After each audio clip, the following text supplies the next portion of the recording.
Hello बच्चों, 90 plus में एक बार फिर से आपका स्वागत है। देखिए आज आपके सामने सॉलिड स्टेट का बहुत अच्छा टॉपिक है, रेडियस रेशियो रूल। इस टॉपिक से भी कई क्वेश्चन आते हैं, बहुत ही सिंपल है। देखो जरा ध्यान से समझना। रेडियस रेशियो रूल, सबसे पहले दो तीन बातों का बहुत अच्छे से पता होना चाहिए कि टॉपिक क्यों पढ़ाया जा रहा है। कोई ना कोई तो टारगेट होगा, कोई तो मोटिव होगा इसका।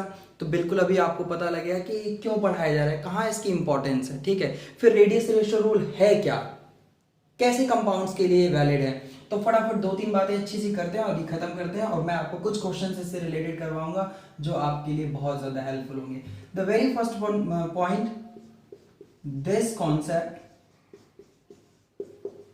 Is for ionic compound. ये कुछ छोटी छोटी बातें हैं जो आपको इसको समझने में बहुत मदद करेंगी। भाई ये जो कॉन्सेप्ट आज पढ़ने वाले हैं ये सिर्फ आयनिक कंपाउंड्स के लिए होता है जो कैटायन एनायन से बने होते हैं।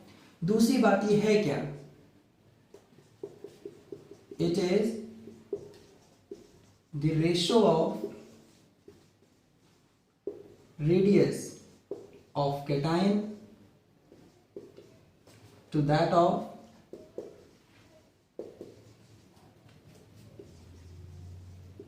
Radius of anion. मतलब इसको अगर रिप्रेजेंट करें तो रेडियस रेशियो को तो खुद में ही बता रहा है कि रेडियस की रेशियो है भाई, तो ये radius of cation to that of radius of anion का रेशियो रिप्रेजेंट करता है। ये आपकी कैटायन की रेडियस है और जो नीचे दे रखा है ये आपकी रेडियस ऑफ एनायन है। तो अगर मुझे दोनों पार्ट्स की यानी कि कैटायन और एनायन की रेडियस प्रोवाइड कर रखी है, तो जैसे ही मैं उनकी रेशियो लेता हूं तो एक नंबर आएगा कोई। अब उस नंबर का करना क्या है, तो बिल्कुल उसका कुछ ना कुछ तो काम होता होगा ना। तो देखिए काम क्या है, क्यों पढ़ाया जा रहा है ये टॉपिक। हर एक टॉपिक का एक टारगेट होता है, तो इस टॉपिक का टारगेट क्या है, तो जरा देखो। It is used to determine the type of void occupied by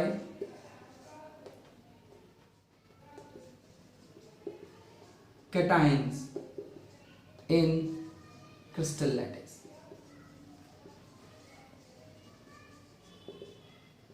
Created by anions. समझे जरा, बहुत छोटी सी बात है, जरा ध्यान से देखिएगा बेटा।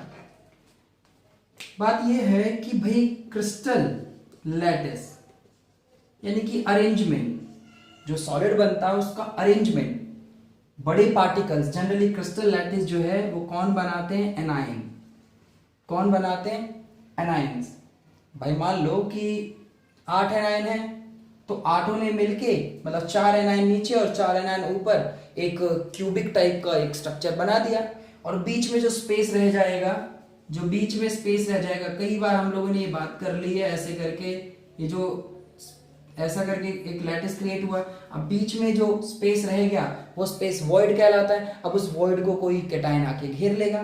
तो ये लैटिस किसने बनाया, एनायंस ने बनाया। सो एनायंस जो है यानी लैटिस कौन क्रिएट करता है, एनायंस क्रिएट करते हैं। ठीक है, तो जो कि जनरली क्या है, लार्जर साइज के होते हैं। ठीक है, so anion having larger size they creating the lattice.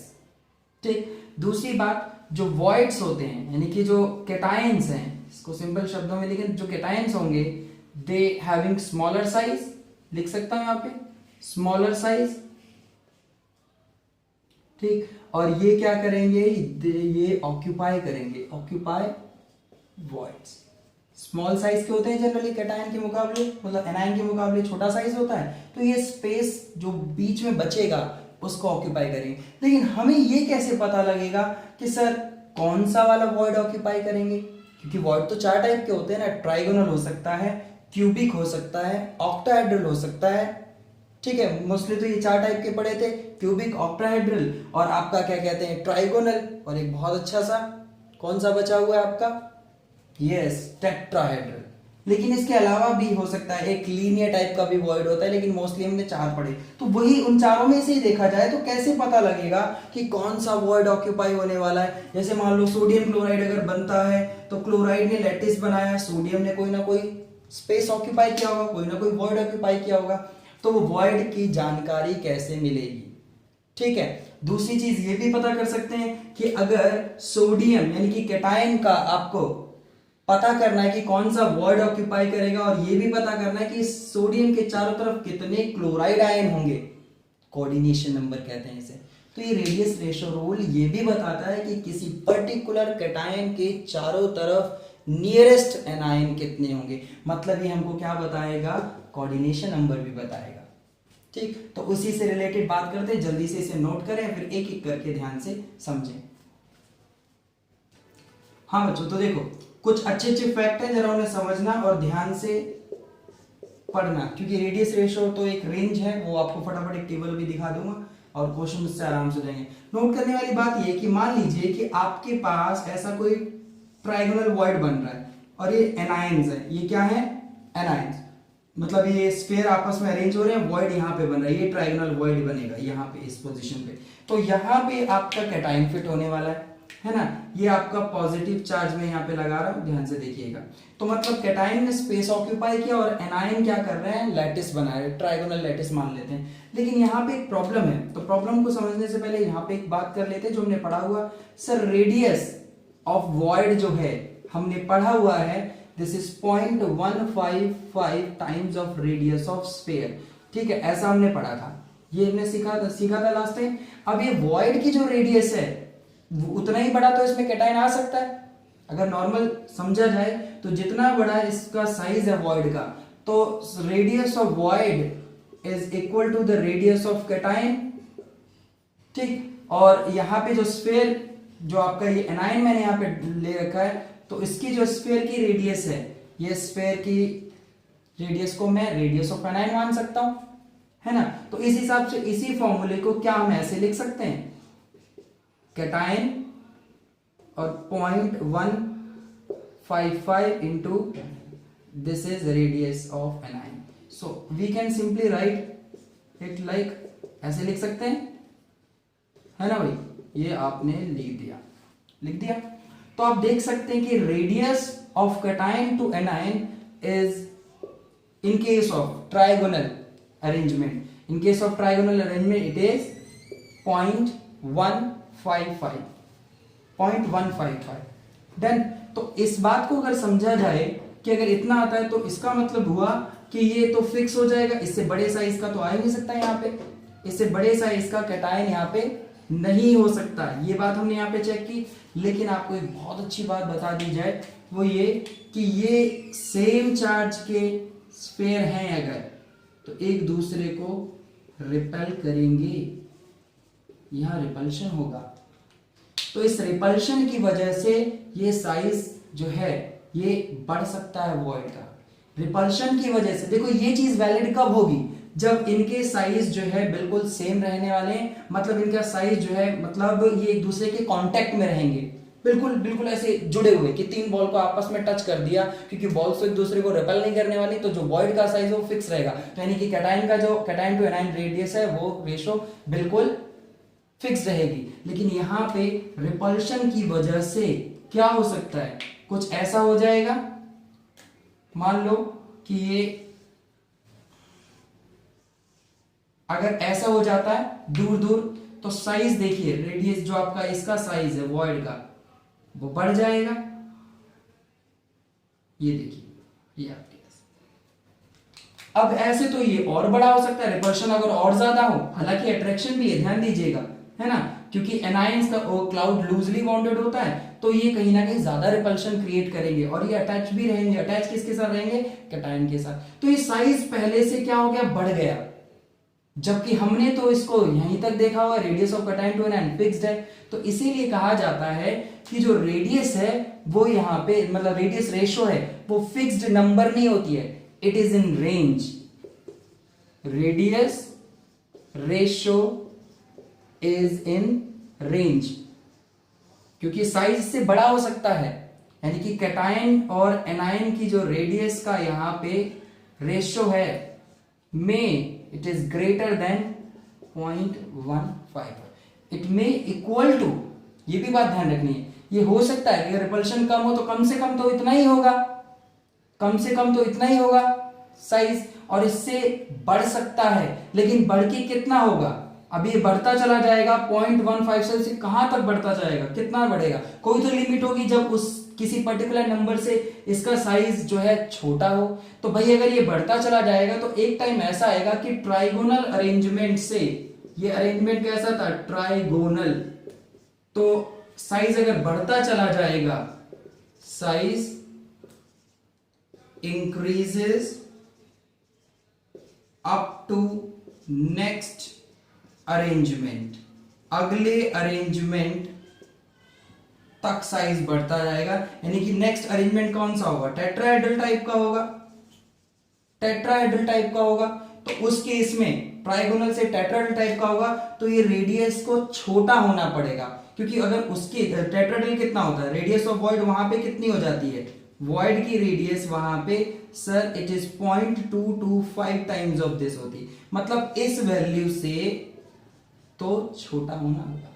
तो देखो, तो रेडियस रेशो इज इक्वल और ग्रेटर देन, भाई डिपेंड करता है ना, चार्जेस पे डिपेंड करता है, रिपल्शन पे डिपेंड करती है ये बात, या यूं कहो कि कैटायन का साइज अगर बड़ा है, जैसे जैसे कैटायन का साइज बढ़ता जाएगा, ठीक है, तो इस हिसाब से जो है रेडियस रेशो की वैल्यू क्या होगी, बढ़ती जाएगी। R प्लस ऊपर लिखा है ना, तो जैसे जैसे इसका साइज बढ़ेगा या एनायन का साइज छोटा होगा, ये रेडियस रेशो जो है वेरी करेगा, मतलब इससे बढ़ता चला जाएगा, और एक टाइम ऐसा आएगा जब नेक्स्ट अरेंजमेंट स्टार्ट हो जाएगा तो उस केस के लिए इसकी वैल्यू उससे छोटी होगी, क्योंकि अगला अरेंजमेंट आपका टेट्राहेड्रल हो जाएगा। तो ऐसे करके आपको ये चीज समझानी है। हालांकि ये आपको एक टेबल में सारी वैल्यूज दे दी जाएंगी और आपको पता लग जाएगा कि कब कब किस टाइप का अरेंजमेंट होगा और क्या कोऑर्डिनेशन नंबर होगा। तो जैसे अगर आपके रेडियस रेशो की वैल्यू इस रेंज में लाई करती है तो आप कहेंगे कि जो कोऑर्डिनेशन नंबर ऑफ कैटायन होगा दैट इज 3।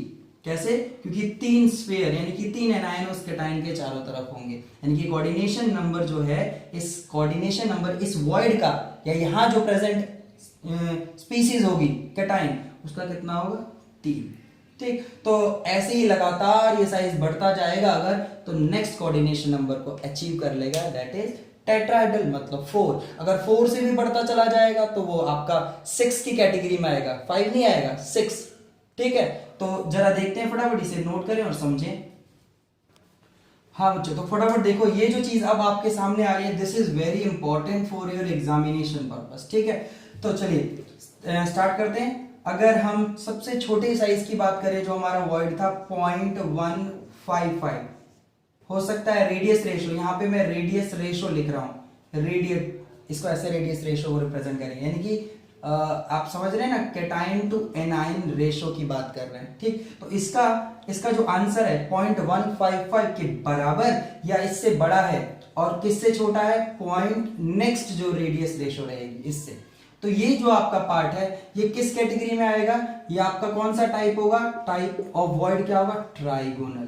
कैसा होगा? Trigonal void. तो यानी कि किसी न्यूमेरिकल में अगर ये रेडियस रेशो अगर 0.155 के बराबर आती है या इससे बड़ी होती है, बट इस नंबर से छोटी होती है, ठीक, तो उस केस में आप कौन सा वॉइड देंगे?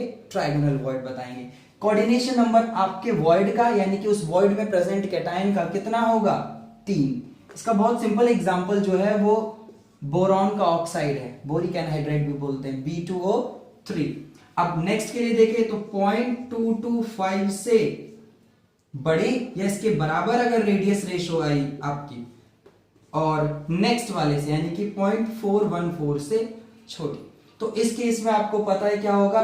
टेट्राहेड्रल वॉइड ऑक्यूपाई होगा, कैटायन इस वॉइड को ऑक्यूपाई करेगा, और ऐसे केस में 4 स्फीयर यानी 4 एनायन उस कैटायन के चारों तरफ होंगे।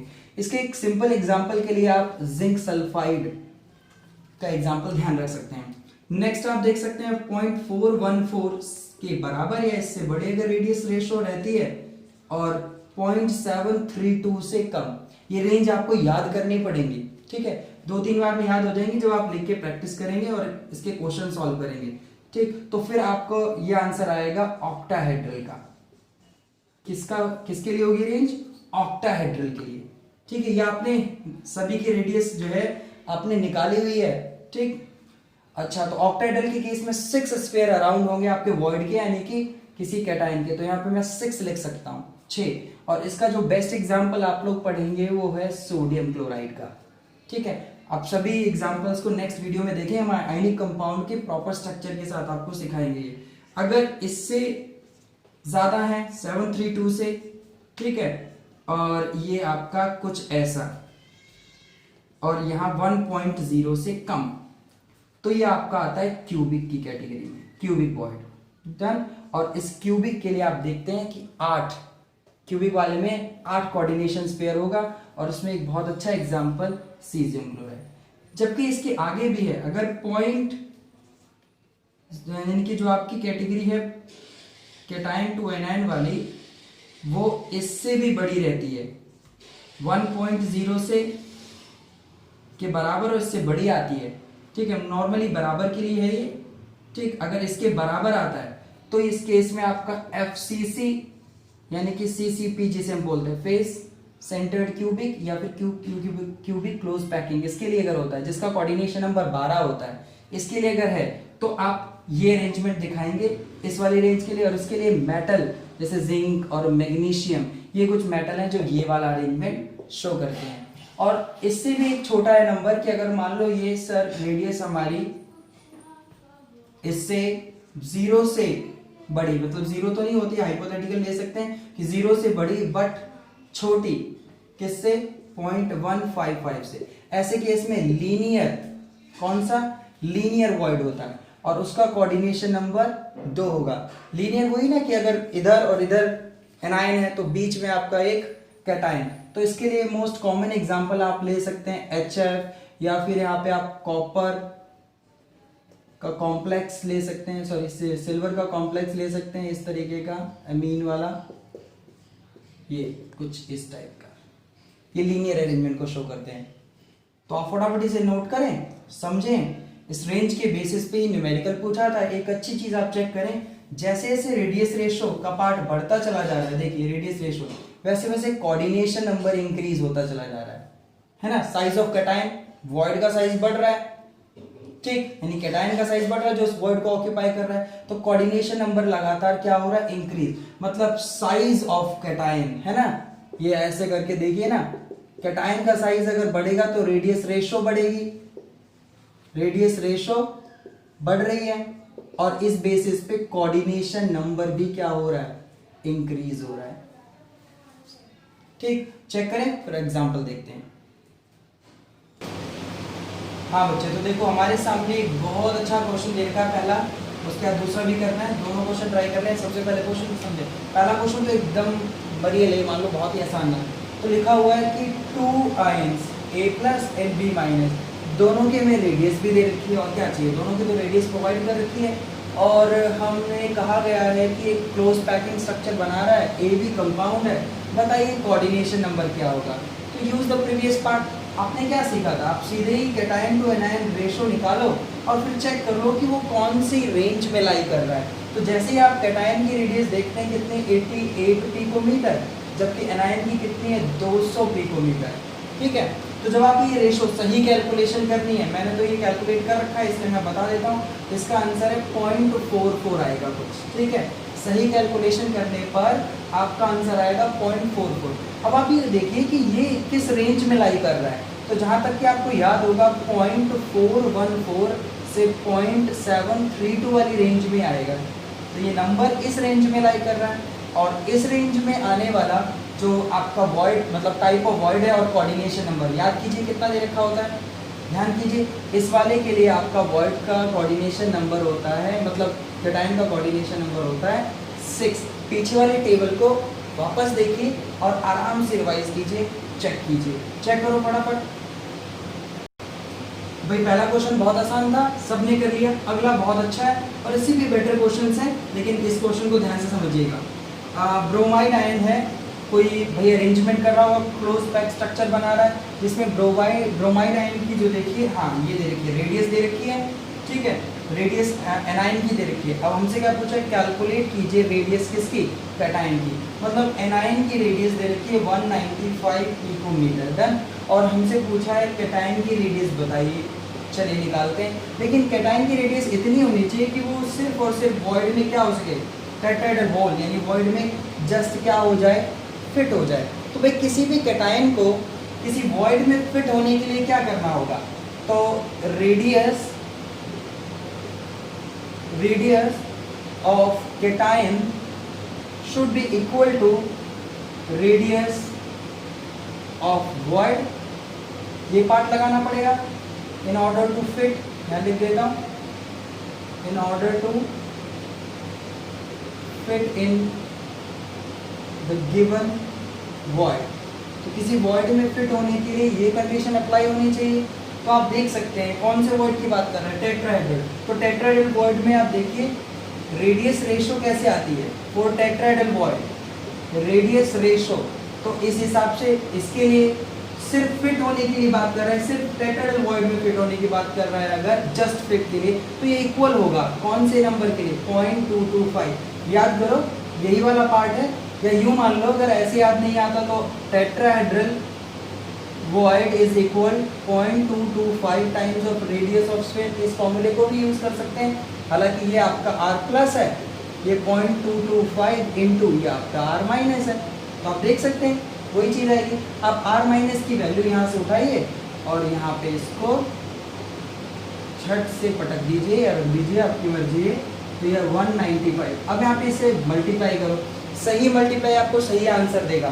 तो भाई मुझे जहाँ तक याद है ये 43.87 पिकोमीटर कुछ आएगा, ये आपका 43.87 कुछ आएगा आपका, ठीक। सही कैलकुलेशन चेक कर लेना एक बार, ठीक।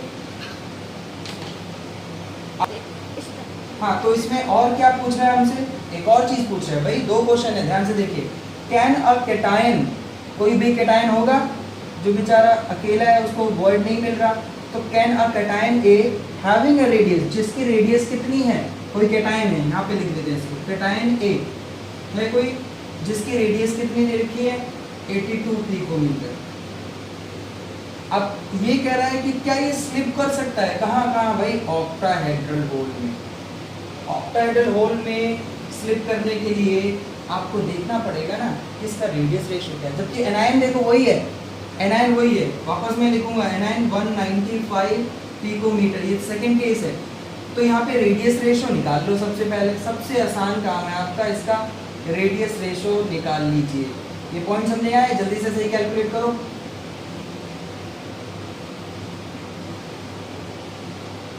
ठीक, सबने कर लिया होगा। तो अगर कैलकुलेशन सही होती है तो ये आपका आंसर आएगा 0.42। देखिए लॉजिक सिखा देता, कैलकुलेशन आपके अपने हाथ में, तो इसका आंसर आएगा 0.42 समथिंग। तो अब अगर ये आंसर रेडियस रेशियो का इतना आता है तो आप चेक कर लीजिए कि ये किस रेंज में आएगा, क्या ये 0.42 जो है वो ऑक्टाहेड्रल रेंज में आ रहा है, तो जरा चेक कर लेते हैं। ऑक्टाहेड्रल वाली रेंज क्या होती है, 0.414 से, रेंज जरूर याद करना भाई, 0.414 से ऑक्टाहेड्रल होल की जो रेंज है वो बता रहा हूँ 0.732 तक होती है ना। तो इस हिसाब से ये जो वैल्यू आएगी ये इस रेंज में लाई कर रही है, तो बिल्कुल सही। कोऑर्डिनेशन नंबर उस कैटायन का यहाँ पे 6 हो सकता है। और हाँ, वो कैटायन जो आपका A+ कहाँ गया, ये रहा, ये cation, yes, A+ cation can be slipped into octahedral hole। तो ये आपका आंसर होगा।